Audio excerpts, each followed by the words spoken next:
Hello everyone, my name is Gabby, and it's been another year on YouTube. March 20th, 2015. That was the day I uploaded my very first YouTube video. That was a live reaction to Team 4 Star's abridged version of the Trunks special in Dragon Ball Z.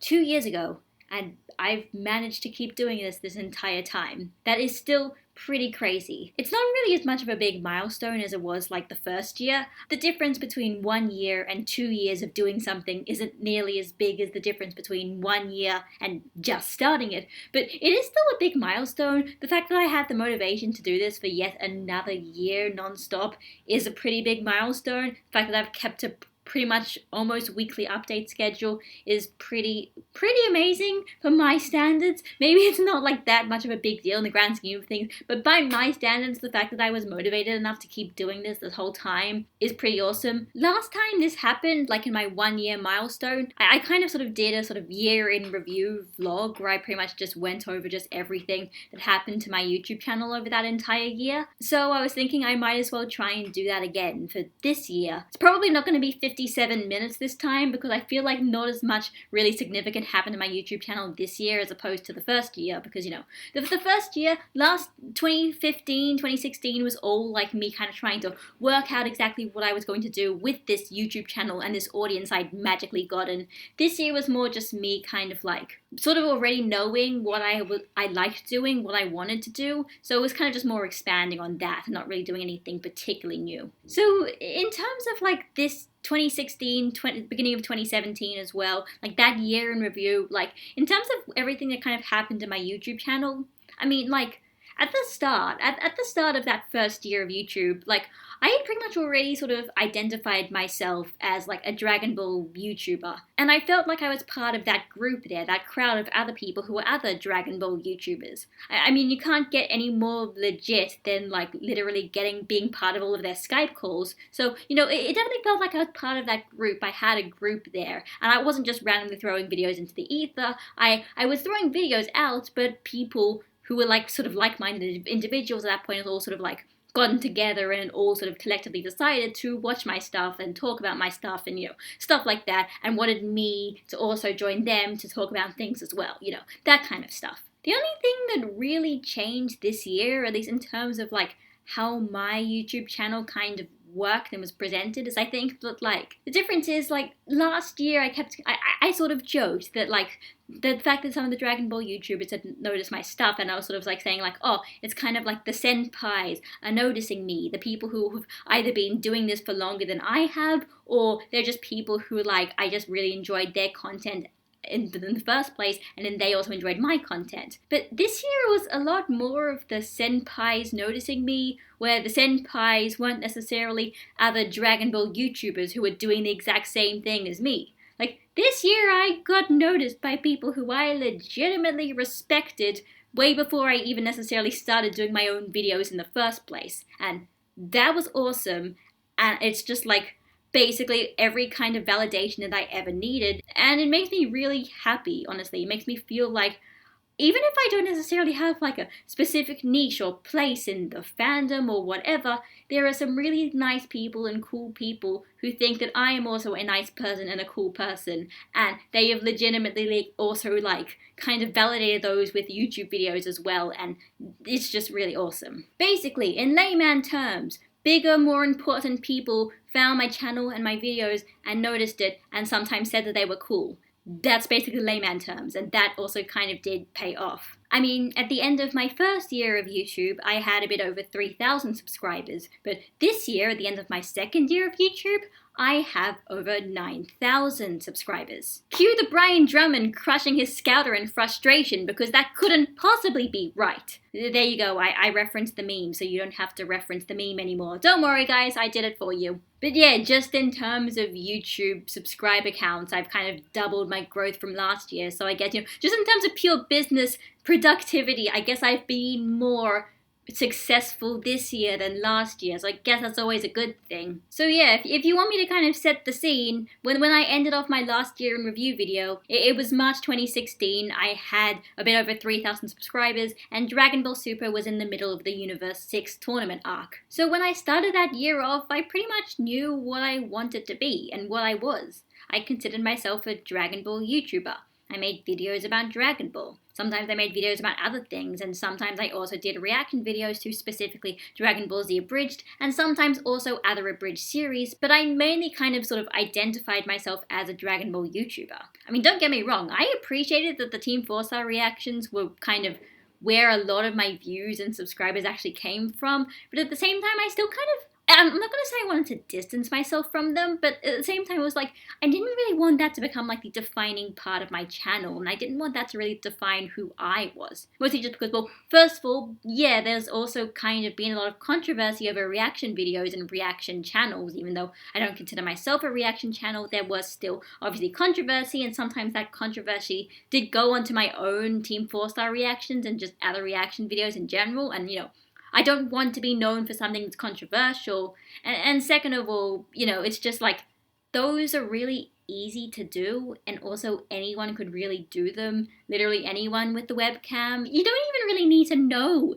the in-jokes and the subtle complexities to the web series to actually react to it. You can just do it. You could have not actually watched Dragon Ball Z for 10 years, and then suddenly you're just watching this abridged series and you're like, oh, I kind of remember that. That's kind of funny, There is nothing hard about doing a reaction video, and there's also nothing really unique about doing a reaction video. So while at the same time I appreciate that's where a lot of people came from my channel, I also just didn't really want it to define me. So, I generally try to associate myself with my Dragon Ball content. I did Dragon Ball Super reviews, I did other random videos about Dragon Ball, I sometimes also did live streams occasionally. I started doing that this year, and those have been pretty fun, honestly. Although the last time I did one, YouTube didn't actually send it out to anyone's subscription feed, so no one actually saw it except for people who were on Twitter. But hopefully, if I'm going to thinking about trying to do another one sometime soon, and hopefully it'll work this time. So that would be fun. But yeah, that's kind of what I kind of associated my channel with, and it's kind of everything I did. Even throughout the entire year, really. Nothing really changed in terms of the kinds of videos I wanted to make. In terms of my content, there were only really two kind of drastic changes. I mean, first of all, I didn't do nearly as many episodes of Trope Shonen and Dragon Ball as I did last year. I've only actually ended up doing 2 episodes of it the entire year. And I mean, that's partially because of several reasons. Probably just because, especially after I did Beware the Nice Ones, I realized that I'd kind of gone through a lot of the really big tropes that I particularly wanted to talk about, and all the other ones that I had thought in mind to do videos about, honestly, could be kind of pretty short, because they'd just be a single plot element and not a big defining part of the series, which you can really talk about for a very long time. So that's kind of one reason why I sort of haven't really been doing as many Trope Shonen and Dragon Ball. The other reason is that I'm kind of lazy. The other change is that I guess I sort of kind of introduced a new series, and that's the characterization series that I do with Hail Zeon, where essentially we just kind of go around and talk about a character in Dragon Ball for over an hour at some points, and over an hour and a half, and basically for very long periods of time. Although we're not trying to make it that long, it just kind of ends up happening that way, especially when you have characters which are such defining parts of the series and have so many moments within the series to talk about. That is something that has now kind of sort of become a sort of series that we're doing, because I did one on my channel, and then the next one Zeon did on his channel, and then the third one I went back to my channel again. So presumably the next time we do it, it's going to go on his channel, and we're just going to do this kind of collab thing where we just kind of share the series amongst our 2 channels. So that'll be fun. Although the most interesting thing about it, I think, to me, is that it wasn't really trying to start off as a all-encompassing characterization series in the first place. What the first video was, the characterization of Son Goku video, what that was actually triggered by was actually by when Herms, if you guys don't know Herms, he's basically at this point he's kind of known for being Dragon Ball Super's sort of fact checker, in that if you want to know exactly what a character said in Japanese and what that actually means, he's basically the person who does that, and he also translates a lot of the spoilers coming out from V Jump and stuff like that. But anyway, basically the point was Holmes was live tweeting the series, and he kept like bringing up all these really interesting tidbits and things I didn't really think about. And one of the things I thought about is he always sort of like brought up things with like Goku's character, and things that kind of started making me realize that like even though everyone really in the fandom kind of like sort of appreciates Goku and sort of thinks that Goku is a very kind of static character, and his character, like his personality doesn't really change very much. I was realizing that there were moments where Goku's character, his characterization, sometimes just kind of changes very dramatically. In some points that are just so dramatic you could almost say that it was almost kind of like a surprising inconsistency. And so I thought that was really interesting, and I brought Halsey on to talk about it because, you know, out of all the people who I knew, you know, one person who wouldn't be afraid to say that something might be inconsistent was Halsey on. So that was kind of what happened. And I said, oh, why don't we talk about Goku? It ends up being like almost an hour long, and we published it. And I didn't see, originally, fun fact, I was originally thinking about calling it just like the inconsistencies of Goku, because that was what it was intentionally supposed to be. It was something when looking at Goku's character and wondering, looking at these very unusual moments and thinking like, oh, you know, is this kind of inconsistent? I don't know. Maybe it is, maybe it isn't. But in the end, like Zeon kind of thought that like at that point we'd been talking about him for so long, we might as well just say we're talking about his characterization in the entire franchise. We might as well just call it the characterization of Son Goku. And we did that, and we published it, and people seemed to like it. It's not to say that everyone liked it. Honestly, well, not really initially when it came out, but especially for like a few months after it came out, I realized it was getting a bit of sort of controversy from some other people who kind of thought that we'd sort of glossed over a lot of points, and we weren't really talking about it nearly as much of in depth as you'd expect it to be. Like I said, I think that was mostly just because we weren't trying to make it the most in-depth discussion at that time when we were recording it. So maybe it wasn't as all-encompassing as it could have been.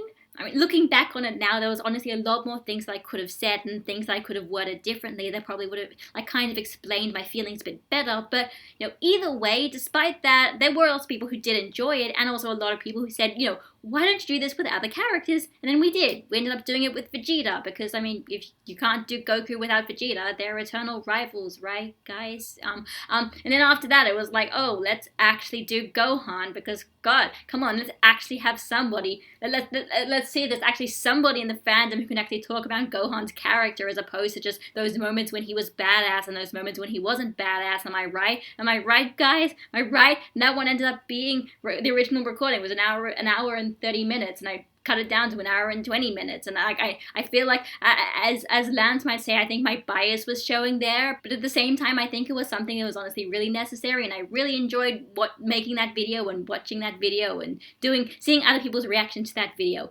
Even if my audio screwed up and sounded absolutely terrible, I actually don't know how that happened. I think another change that kind of happened in my channel gradually throughout this year was sort of like the way that people sort of looked at my channel, in particular my Dragon Ball Super reviews. I mean, I'd been doing the Dragon Ball Super reviews from the very start, since the very first episode and through all of the movie retellings, but they didn't really get like a ridiculous amount of traffic or people paying attention to them, probably just because, you know, at that point, everyone did Dragon Ball Super reviews. That was just a thing. Mine was just another one in terms of like all of the others, and there was nothing really that made them stand out, inverted commas. But throughout this year, especially like by the end of the Future Trunks arc, my reviews started getting a lot more kind of traction, and other people, it almost just felt like other people suddenly kind of noticed them and suddenly just like, you know, I mean, compared to everyone else, I think Gabby actually has some really good Dragon Ball Super reviews. You should actually check them out. I think they're actually really good because she actually reviews the episode and doesn't just like provide a summary, and she gives opinions and then she backs up her opinions and explains why she thinks that way. And okay, I know at this point I'm so modest. I'm shilling myself and talking about how amazing I am, but a lot of people have been telling me this kind of stuff, so I'm not really like lying or anything. And that in itself was honestly kind of really sort of nice to see and nice to hear. I mean, when I was doing my Dragon Ball Super reviews, I never said like, okay, I'm going to make mine the best Super reviews ever. I'm going to like talk talk about it much better than everyone else can talk about it, because honestly, I'll be honest, I actually don't watch that many Dragon Ball Super reviews, although that's really mostly just because I don't want to see their opinions and then have their opinions dilute my own opinions, and I want to just start parroting what somebody else says back at you because I thought that what that other person said was really good, kind of thing. I want my own opinions, so that's kind of why I don't want to watch many other Dragon Ball Super reviews. So I can't even really tell you that much if mine are actually that good, but at the very least, there were a lot of people now, and a lot of people who've been saying that mine are actually really good, and they like watching them, and they like come specifically for them at some points, and like that is really nice. Like it feels like almost like kind of like the hard work that I did throughout all the Dragon Ball Super is sort of like paying off, inverted commas. Now people are sort of actually saying that that thing that I did to pretty much just fill in time until the next Team 4-Star episode of Dragon Ball Z Abridged came out, those things are now getting noticed in themselves, and that's nice. It's like I've actually got a final like calling card, something big, something that people are actually watching that isn't just related to reaction videos. That's really nice. It's not to say that those aren't without their controversy either. I mean, some people say I'm too critical of Dragon Ball Super. Some people say I'm not critical enough of Dragon Ball Super. At this point, I feel like there is no way I can actually please everyone. And it's like, either way, I'm not going to like lie to people. If I didn't like something, I'm going to say I didn't like it. And similarly, if I like something, I'm going to say I liked it. If there is something that bothers other people and it doesn't bother me, I'm just going to say it didn't personally bother me. Like, I'm not going to try and like change my opinions to be the most like friendly to everyone so everyone can have a really great time. Like, this is me saying what I personally think, and it's also like, me trying to actually like kind of look back on it to actually see legitimately what I did think every week. These are my opinions, and I'm not going to give false opinions so I can make a nice, like, a more watchable video. Another thing that's actually kind of changed is, honestly, this year I've made a very conscious effort to try and sort of double down on the amount of reaction videos that I have. Especially reaction videos to things that aren't related to, like, Dragon Ball Z Abridged. Especially, like, a lot of people kept asking why I kind of stopped reacting to Yu-Gi-Oh! Abridged, and well, honestly, I'm not going to say I'm never going to start it up again. I've honestly haven't watched any of the newer episodes just in case I do want to react to them. The fact is, the reason why I stopped doing a lot of those reactions is because, like, I feel like they didn't really have the same thing that made my Dragon Ball Z Abridged reactions feel unique. That was, like, first of all, I knew a lot about the actual series, and I knew about the Abridged series enough to reference and understand a lot of the kind of in-jokes and continuity jokes. Whereas in Yu-Gi-Oh!, I don't really know as much about it. I don't really know as much about Yu-Gi-Oh! And I haven't watched as many episodes of Yu-Gi-Oh! Abridged in a row to the point that I remember a lot of the jokes and a lot of the continuity and whatever. At least with like Hellsing Ultimate, that only really comes out like once or twice a year, so that's not such a big deal. I'm fine with like reacting to those when they come out at this point. But Yu-Gi-Oh!, that's why I don't react to Yu-Gi-Oh! Because I don't want my reactions to be just like everyone else's reactions, really. I don't want it to be like all of these jokes that I just don't understand and be like, I think that's funny. I don't know why it's funny, but it must be funny somehow. Jokes. Jokes are great. Aren't jokes great? Like that just doesn't feel authentic. Well, I mean, no, it is authentic. It's authentic that not everyone's going to get the jokes, but it's like, at that point, why would I do it? Everyone else can do the exact same things. Literally anyone can do the exact same things. What am I contributing there? And that's why I don't react to Yu-Gi-Oh! The Abridged series. There you go. That's your explanation. It probably meant that, like, my update schedule probably hasn't been as big as it was, like, my first year of YouTube. I probably haven't been updating a lot more regularly. I have been doing a lot of times where I've just had lots of weeks where those weeks are just super reviews and nothing else. But I'll be honest, I'm still fine with that. I'd rather have less videos than have a lot of videos and then not be proud of like any of them at all, honestly. But honestly, a lot of the big kind of highlights for me for this year of YouTube actually kind of happened sort of like near the end of the year, sort of the start of the next year. It was the whole senpais noticing me kind of thing. I mean, at some point, Moscow X at one point commented on one of my reaction videos, and that was cool, although it wasn't as much of a surprise because I had seen him comment on other Team 4-Star reaction videos like a long time ago, like I think it was like back episode 47 came out, so I knew that wasn't such a surprise. I knew that he'd seen and he watched things like that. Well, it was still obviously very enlightening to see that on my own videos, seeing that, hey, look, someone who does a voice for Team 4-Star cares enough that they made a comment on my own video, they clearly actually kind of liked it in some way. That was cool. There was other things like kind of like Kieran, from TFS Gaming, also kind of like he sort of followed me on Twitter, and then there's also like people like some of the mods on the DBZ subreddit, and just all these other people who I kind of heard of or I sort of knew, and I didn't realize that some of them actually watched my videos or at least had actually heard of me, and that was really cool. Like, obviously, Geekdom 101 was one thing, and like he sort of found me out before he was like the big kind of this big DB YouTuber that everyone talks about, but either way, it was still really nice that like people, not just people in the DB YouTuber crowd, like other people related to Team 4-Star and other things, and all those people were like finding me, and they're like, oh, this person's actually pretty cool, and I'm like, oh wow, that's really awesome. Sometimes it feels like everything I'm doing on YouTube almost kind of became like a sort of linear scale of like, how to get like the bigger and bigger senpais to notice me. And like, I'm not doing it by like,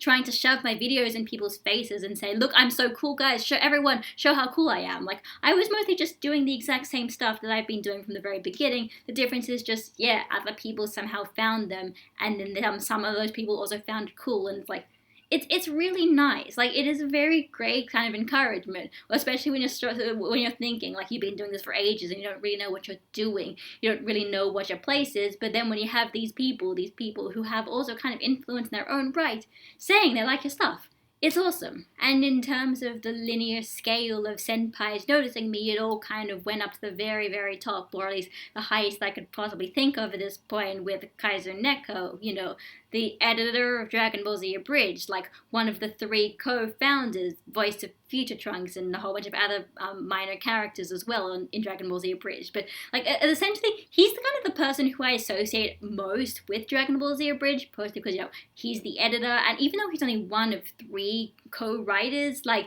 he's also sort of like the most kind of active in terms of like being a Dragon Ball fan. So we kind of just feel like the closest connection between like Dragon Ball Z Abridged and Dragon Ball Z and the fans in general. But yeah, he found my reaction videos and he also really seemed to like them, and that was pretty crazy. When I saw those, he left a comment on one of those videos and he's talking about how he really liked them, and when I saw it, I was kind of really freaking out, because like it was like, oh my god, like it's like, obviously it's one thing to have like people you've kind of heard of the fandom noticing you and saying they like your stuff.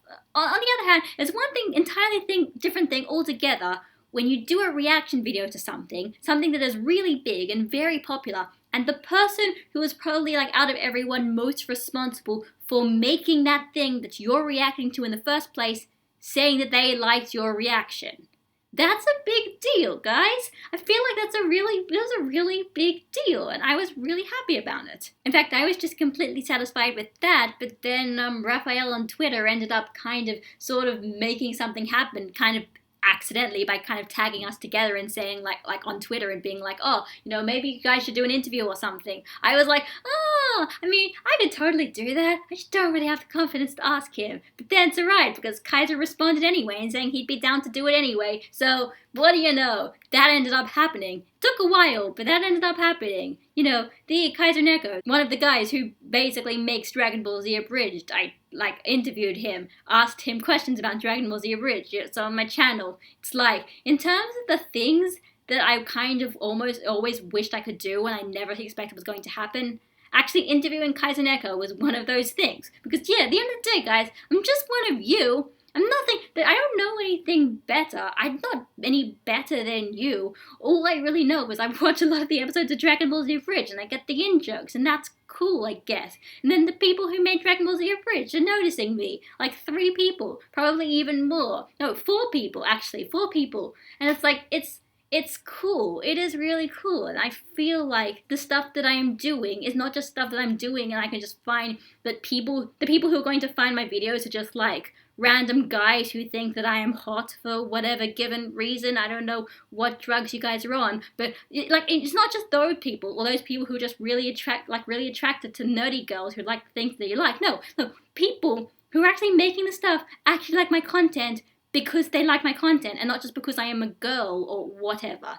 That's so cool. Like, that is so cool. God, this is supposed to be a year in review, and now I'm just gushing about all the amazing things that have happened to me, and it's really, really one thing that's happened to me, but I'm still really excited about it. In terms of brutal honesty, in terms of things that I might actually forget about, but so I might as well say it here, though. When I was so nervous when I was gonna do that interview, like just before we like kind of set it up, and like when I realized it was gonna like happen in about an hour, I was so nervous because I didn't know what I was gonna say. I was like, it's just like, I didn't know what to do, and luckily it kind of worked out, and hopefully I didn't make a complete fool of myself. I don't know. You guys can watch the interview there, and you can see for yourself if you think I made a fool of myself. Hopefully I didn't. I don't know. But that was a thing that happened. It happened in February, although we'd kind of been working things out since December. But yeah, it was really cool. I'm really glad I got to do it.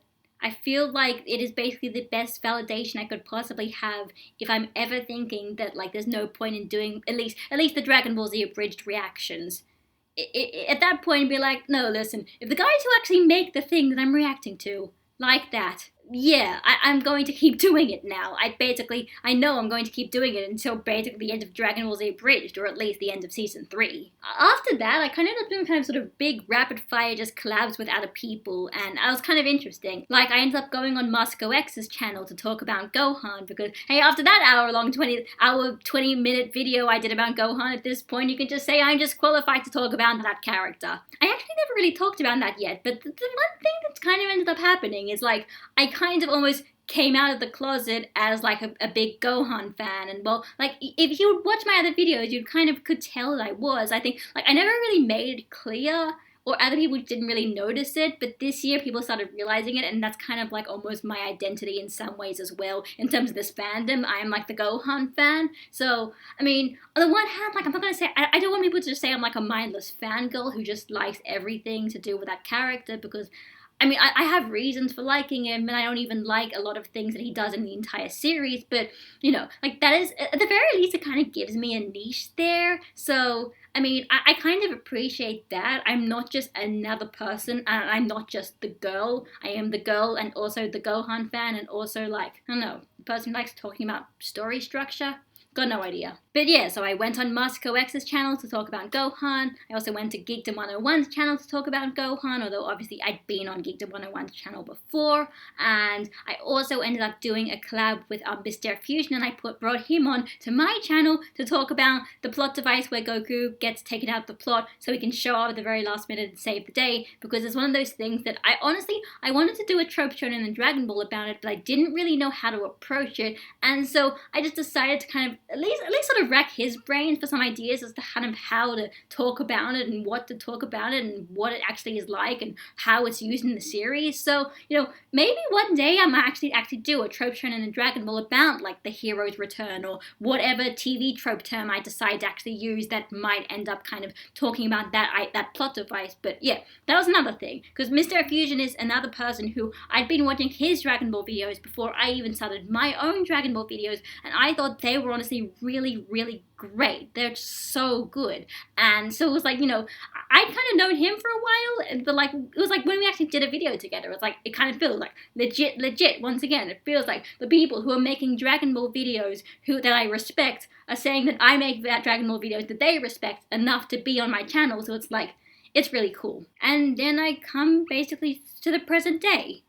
This is what I do. I do Dragon Ball Z abridged reactions, I talk about Dragon Ball, I do Dragon Ball Super reviews, and other videos that I come up with are kind of random. Besides those characterization videos, which only seem to come out once every 3 months. Not really for any actual reason other than just both of us are really lazy at some point, and also like sometimes we get issues with schedules and whatnot. But but besides the characterization videos and my super reviews and the Team 4-star reactions, they're the only kind of obvious main things. That's kind of what I've been doing this entire year, and it definitely has gotten me a lot more subscribers, and a lot more people have been viewing it and been finding my stuff enjoyable, and of course, yes, I have found people who have kind of validated my stuff and saying that it is definitely worth checking out, and it's not just another person on YouTube. I mean, at the end of the day, I am still another person on YouTube, but at least within this very small kind of subsect of the sort of fandom that I feel like I am part of, the people who talk about Dragon Ball, the people there who have some kind of influence, at least in that sort of sect,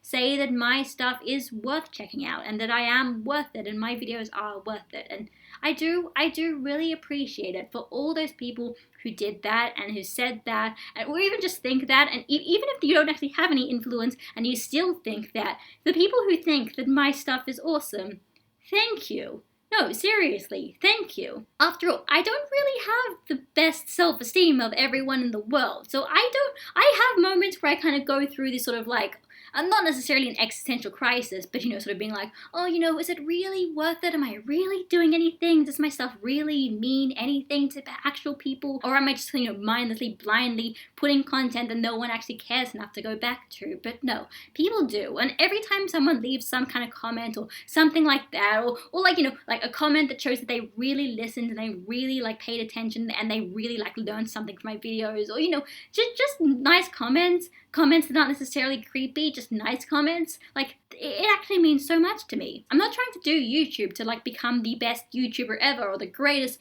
most popular person with all of the money and the whatever. I'm actually, at the end of the day, it's been 2 years and I'm still never thought about doing this for a career. I'm just making videos that I like making because I feel like it and I hope that people can get enjoyment out of it. So, yeah. This year I got validation that people got enjoyment out of it. Not just randoms on the internet, but other people who I respected before I even started it. So it's all great. That's just all great. Just everything is great, basically. The only problem is, now that all the senpais have noticed me, where do I go from here? Because that's kind of the thing. It always kind of feels like I have to kind of, go the next step onward, sort of expand my channel, grow, do bigger and better things, and I'm not really sure what other bigger and better things I can do. The only things I've kind of been thinking about, like, well, besides more tropes shown in Dragon Ball, are like maybe sort of like perhaps like branching out into other series, talking about other anime, talking about, maybe I'll finally do a proper video about Pretty Cure and about magical girls. Maybe I'll do some more videos about Pokemon, or heck, I was even thinking about doing a Let's Play at some point. That could be fun. Like, I kind of sort of have at least some of the tools available to do that. I think that's kind of the big thing that's stopping me from doing a lot of that stuff. I don't really have, like, a lot of the resources available to do a lot of these bigger projects, and I don't have a very fancy editing software either. So, maybe I'll get those, maybe I'll do those, maybe I'll branch out, or maybe I'll just keep doing this stuff. The same stuff which I do with my laptop and my built-in mic and my iMovie and my Audacity, because either way, at the very least, if you guys find enjoyment out of this stuff as kind of low budget as it really is, I do appreciate that and I'm fine with that. And thanks for that. So yeah, that was my second year of YouTube. Honestly, I feel like I might have missed some stuff out at some point. I feel like there must be some kind of big thing that I just never really talked about, but at the very least I can't think of it right now. But at the end of the day, I'm just really happy about what I'm doing right now. It may not be the biggest thing in the world, and it may not, be life-changing or anything like that. And honestly, perhaps even if I put a lot more effort into it, I probably could do a lot better. But at the very least, I'm happy with all of the stuff that has come out. I don't think I've really done a video that I thought was like a bad idea and I shouldn't have done in the first place. Even that rant I did about episode 52, which doesn't really mean anything anymore because I was only upset because I thought it meant that was the last time that Gohan was ever going to be seen in the series, which didn't end up being the case. But even then, that feels like that's kind of important because that's what I was thinking at the time, and it was a response to what the fandom was saying at the time, and, stuff like that. So this would be the point where I basically go kind of do sort of special things, and I feel like I've kind of been littering that throughout this video, so I don't really know, maybe I'll be kind of repeating myself at this point, but yeah, special thanks. So first of all, same as last year, thanks to all of the Dragon Ball Z YouTube guys. Obviously, all of you guys are pretty great, all of the guys who think I'm great, pretty great, the people who actually like plugging my stuff and everything like that. Like, I really appreciate all of you guys. I feel like at this point there's so many of you, I can't just, like, name every single one of you, but, like, you guys know who you are. But obviously I'll probably have to go to the special thanks to the people who actually care enough to put up with my random ramblings on a daily basis or weekly basis or whatever basis, and also actually want to make videos with me. So Geekdom 101, obviously, MJ, Geekless TV, and Hail Zeon. You three basically You guys are all pretty awesome. I don't know how you haven't gotten sick of me, because I get sick of me, but yeah, thanks a lot. Thanks for letting me go on your channels and everything. Thanks for promotion, and you guys are just all great people. Second of all, once again, we've got to talk about all the resources and all the random Dragon Ball places that I frequent and get a lot of my information from, and just the places are just really good for talking about the series in general. So yeah, first of all, once again, Kanzenshu. If you want actual credible information about Dragon Ball, go to Kondenshu. Have we all plugged it enough? For God's sake, just go to it, okay? It has all of the information you'd ever need about the original series in the 90s and the Japanese version, even some stuff about the English dub as well, although obviously probably not as much as you'd expect or want, but and the forums are great. Even if I rag on you guys for being really cynical all the time, the forums are still really great. I have an account there, obviously, so I can be, even if I think it's bad, I'm there, and I don't think I'm awful, right? I don't know what I'm saying, but yeah. Kondenshu, all of you guys are great. All of you, all four of you, and obviously Herms especially, who has basically just taken on seemingly the role of like everyone simultaneously and just like looking at everything, finding all the leaks, translating everything really, really quickly, and giving kind of very good updates about everything. And so yeah, I don't know what this fandom would have done in Dragon Ball Super without Herms. He's basically been the reason as to why we always know what's going on in Super. If he wasn't there, there'd be like mistranslations everywhere, so it's great. Thank you for that. And that's awesome. And then also the DBZ subreddit. You guys are also really cool. You guys have really good conversations. Guys can get really good ideas sometimes. Also the Discords, it's called the Destructo Discord, and like now at this point with that Discord, it feels like it's become a bit more like a cohesive unit and less just random people who I don't even remember the usernames of. So the Discord's really fun. Obviously, like all the credit needs go to a lot of the mods there, because I didn't realize it until this year, but like part of the reason as to why that subreddit is actually tolerable is because the mods filter out a lot of the really terrible stuff. Credit particularly goes to Emma and Therese, but there are other people who I might not necessarily remember. Oh, AJ as well. I think he's also, is he a mod? Or he's a mod on the Konsenshu thing, and he's a mod on the Discord chat. But everyone there, thank you, because you have a really nice place, honestly a really great place to have discussion about this series. I don't frequent the Dragon Ball TV Tropes forum as much, probably because I kind of shifted a bit more onto Reddit, and because it just talks more about Dragon Ball specifically. But you guys are still really awesome. Like, I just didn't realize that sometimes when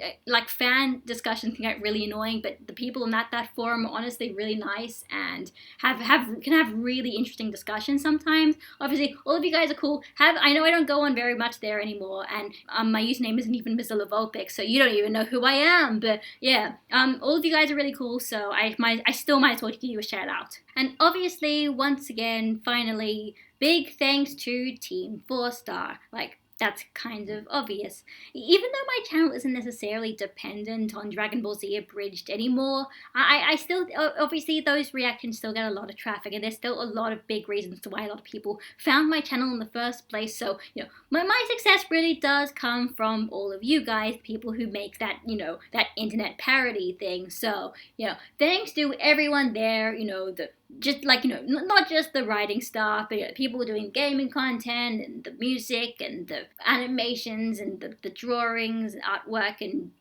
other related things and website owning and social media. And there's actually so many of you guys now. I feel like it's gotten to the point that I can't start. I almost can't even really do like individual credits, although obviously the people who follow me on Twitter are especially cool. But of course the big thing has to go to Kaiser Neko, Takahata 101, and Nani Bator. You guys are really cool. You guys made this internet series. You guys made that internet series that made me get into the actual series, that made me get into the YouTube channel, that made me who I am today. That almost sounds like it's like a life-changing experience, but I mean, in a way it kind of is. If I hadn't watched Dragon Ball Z Abridged, this video would not exist. And I would be a very different person. I'm not going to say that, YouTube has changed dramatically who I am in real life.